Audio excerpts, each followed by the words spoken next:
You're the one who's guilty. The lawmakers, the politicians, the Colombian drug lords, all you who lobby against making drugs legal, just like you did with alcohol during the Prohibition. You're the one who's guilty. I mean, come on, let's kick the ballistics here. Ain't no Uzis made in Harlem. I mean, not one of us in here owns a poppy field. This thing is bigger than Nino Brown. This is big business. This is the American way. I'm sure that the court was enlightened by your geopolitical tirade, Mr. Brown.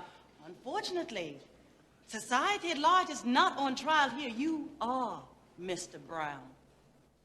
Were you or were you not head of the Narcotics Consortium, the murderously bloody CMB?